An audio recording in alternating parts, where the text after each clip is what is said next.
Каким будет Minecraft 1.20, 1.21, ну и так далее? Хороший вопрос, но мне-то почем знать? Идите у разрабов спрашивайте. Да ладно, прикалываюсь я, ребятки. Давайте сейчас побазарим на эту тему и попробуем разобраться в том, какими могут быть последующие обновления. Благо, у меня есть пару мыслей, которые довольно логичны. Давайте начнем с того, какие обновления на данный момент являются самыми очевидными.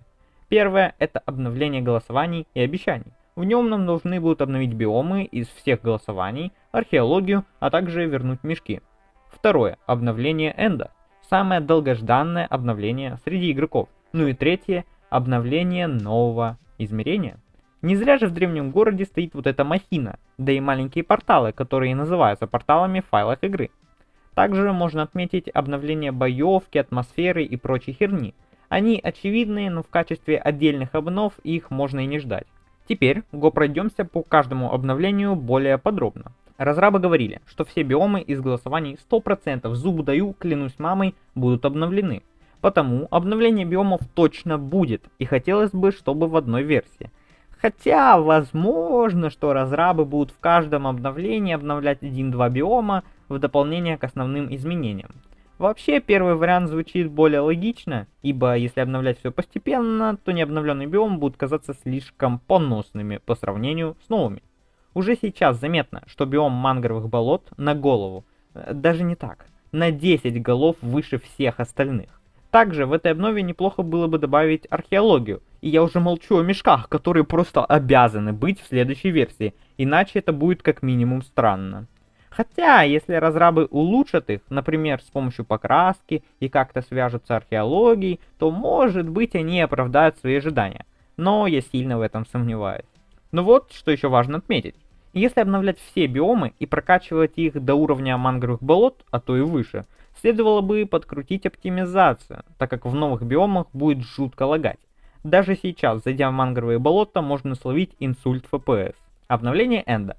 Не самое важное, но самое долгожданное и желаемое обновление.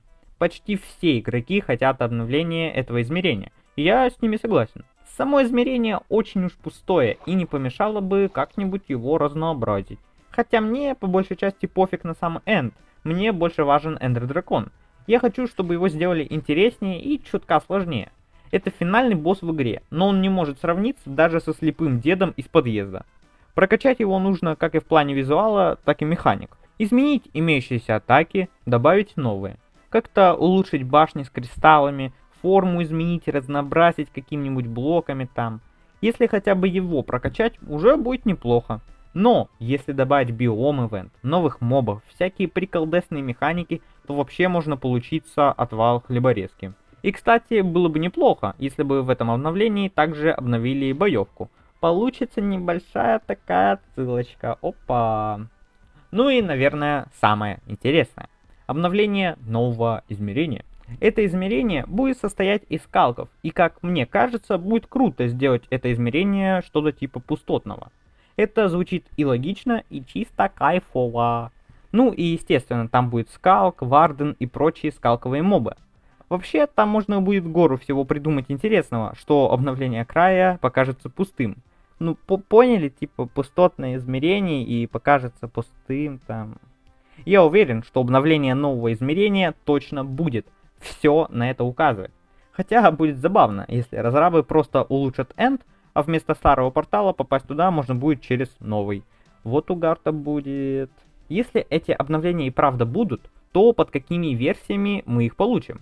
В 1.20, скорее всего, будет обновление голосования обещаний. Энд обновлять рано, да и пока что не нужно, как сами разрабы и говорили. А новое измерение будет довольно сложно реализовать.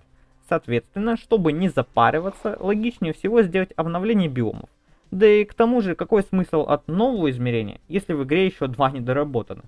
Хотя, может быть, Microsoft и харкали на логику и скажут разрабам херачить новое измерение за полгода. После биомов в 1.21, вероятно, будет промежуточное обновление, возможно, чисто ради оптимизации. А вот уже в 1.22 вполне могут обновить Энд. Это вызовет огромный ажиотаж вокруг майна, ибо каждый планктон проснется, услышав о такой новости. После же обновления биомов и Энда все 3 имеющихся измерения будут доведены до отличного состояния, и будет самое время для нового. Так же, как и после биомов, после края будет перерыв в виде небольшой обновы, которая также будет по большей части нужна для оптимизации игры. И как раз таки, примерно в это время должен будет выйти Hytale, и наконец-таки начнется битва мастодонтов игровой индустрии. Я уверен, что Hytale уже на старте начнет рвать и метать, а Майну придется догонять, ибо у них появится колоссальный конкурент. В 1.24 мы получим новое измерение со всеми его составляющими. И как мне кажется, эта новость будет даже более громкой, чем обнова Энда и, возможно, даже громче выхода Hytale. Все будут обсуждать Майнкрафт и его конкурента. Разрабы обоих игр будут купаться в деньгах, а я крафтить свои видосы для вас.